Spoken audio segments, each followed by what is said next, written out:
Assalamualaikum warahmatullahi wabarakatuh. Kembali lagi di channel Nasihat Kehidupan Misteri. Pada video kali ini saya akan membahas tentang kebenaran Borobudur akhirnya terungkap. Candi Borobudur telah diakui sebagai warisan dunia UNESCO dan situs arkeologi Buddha terbesar di dunia oleh Guinness World Record. Namun terlepas dari pengakuan ini, candi ini masih menyimpan sejumlah misteri yang belum terpecahkan. Candi Borobudur yang terletak di Kabupaten Magelang, Jawa Tengah ini selama berabad-abad terkubur di bawah gunungan tanah, menjadi serupa bukit penuh dengan semak belukar dan ditumbuhi pohon akibat letusan Gunung Merapi. Lantas pada tahun 1814, atas peran Gubernur Jenderal Britania Raya, Thomas Stamford Raffles, candi ini mulai menjadi perhatian pemerintah kolonial.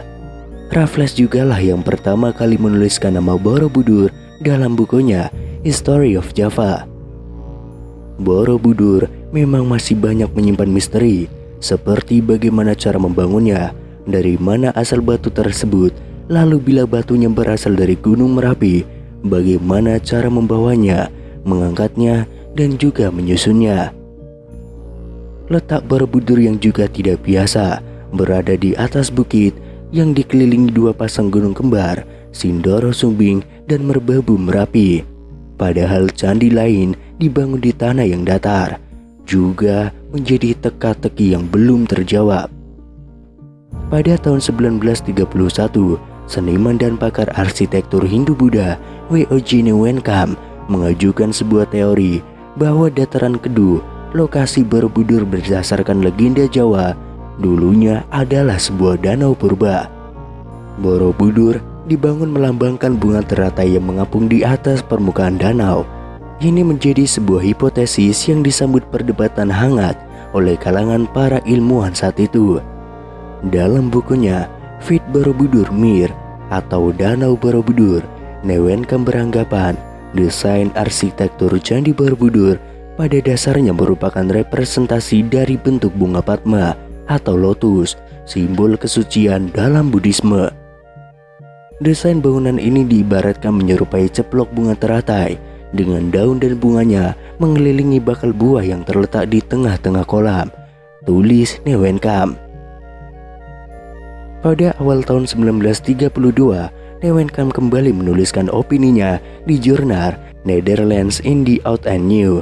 Dia mengatakan bahwa bangunan raksasa itu didirikan untuk melukiskan bunga teratai sebagai penghormatan atas Buddha Maitreya. Menurutnya secara mitologis, sosok ini dinarasikan lahir dari rahim bunga teratai. Borobudur ialah bangunan bunga teratai raksasa dari jutaan kubik batu andesit menyempul di tengah sebuah danau. Pada tahun 1937, dirinya kembali melakukan penelitian lanjutan dengan mempelajari topografi daerah di sekitar Candi Borobudur. Hasil penelitian ini pernah dimuat di harian Algemeen Handelsblad pada 2 Mei tahun 1937, lengkap dengan gambar peta dan juga daunnya. Dari rekonstruksi diandaikan, Candi Mendu dan Candi Pawon yang berada pada garis lurus dengan Candi Borobudur berada di dataran dengan lokasi di tepian danau. Dari Candi Pawonlah, kata Newenkam, dapat diperoleh panorama Borobudur yang paling bagus. Sementara itu, untuk membuktikan hipotesisnya, Newenkam menunjukkan beberapa nama desa di sekitar Candi Borobudur yang berhubungan erat dengan danau dan air, seperti Tanjung Sari, Bumi Segoro, Sabrang Rowo, atau Segaran. Tetapi mendengar hipotesis itu, Theodor van Erp, orang Belanda yang juga berjasa memimpin pemugaran Candi Borobudur, langsung menyanggahnya. Dirinya tentu memahami benar segi-segi teknis bangunan ini.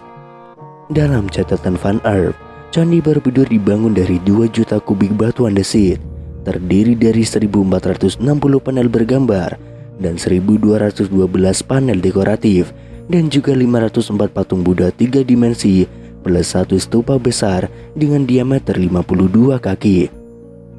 Berdasarkan pengetahuan dan argumentasi dari segi teknis itulah, Van Earp mengkritik fantasi Neuwenkamp yang disebutnya ngawur. Pasalnya, hipotesa ini tidak didasarkan prasasti yang menyebutkan adanya lingkungan danau di sekitaran candi. Walaupun demikian, sejak Neuwenkamp mengemukakan hipotesisnya ini, dirinya berhasil merangsang ilmuwan lain agar membuktikan hal ini. Beragam ilmuwan hingga tokoh nasional pun mulai mencari pembuktian akan hipotesis ini. Pada tahun 1964, ketika pemerintah Indonesia merencanakan pembangunan Tugu Nasional, hipotesis ini kembali mencuat. Presiden Soekarno menyarankan replika Candi Borobudur ditempatkan pada lanskap danau supaya tampak lebih indah. Merespon ide tersebut, dikerahkan tim geologi Bandung untuk melakukan penelitian lapangan di daerah Borobudur. Hasilnya, ditemukan adanya sisa-sisa lapisan endapan tanah yang memberikan kesan bahwa sebagian wilayah itu dulunya pernah digenangi air. Namun keraguan kembali muncul setelah peneliti berkebangsaan India, yakni Thani Kaimoni, melakukan riset di kawasan Borobudur pada tahun 1983. Disebutkan bahwa dalam penelitian dengan pendekatan palinologi tersebut, ternyata gagal menemukan serbuk sari tanaman air. Dalam bukunya Palynological Investigation on the Borobudur Monument, dirinya menyimpulkan bahwa tidak ditemukan sedikit pun polen sebagai indikasi adanya tumbuh-tumbuhan rawa atau tanaman air. Maka berarti bisa disimpulkan bahwa tidak ada lingkungan danau di kawasan sekitar Candi Borobudur tersebut. Tetapi pada tahun 1986, wacana danau di sekitar Candi Borobudur kembali mengemuka. Setelah adanya riset dari J.J. Nosin dan Caesar Fote, mereka menggunakan analisis geoformologi berdasarkan interpretasi foto udara plus observasi lapangan. Dari hasil penelitian ini, mereka menyimpulkan bahwa dataran di sekitar Borobudur memang pernah menjadi lingkungan danau, tetapi bukan pada masa dinasti Syailendra, namun jauh saat bumi masih zaman Quarter, yakni 600.000 tahun yang lalu. Riset ilmiah tidak berhenti di situ. Geolog asal Indonesia, Helmi Murwanto, memiliki bukti dan hipotesis lain. Dengan pendekatan geologi, dirinya justru menemukan endapan batu lempung yang mengandung serbuk sari tanaman komunitas rawa. Sedangkan berdasarkan penelitian radiokarbon C14 dengan mengambil berbagai sampel dari area seluas 10x8 km di sekitar Candi Borobudur, dia sampai pada kesimpulan bahwa lempung itu mengandung serbuk sari tanaman air. Dari sini dirinya menyimpulkan terbentuknya lingkungan danau sudah terjadi mulai kala Pleistosen atas dan berakhir jauh setelah Candi Borobudur itu dibangun, yakni pada kisaran akhir abad ke-13.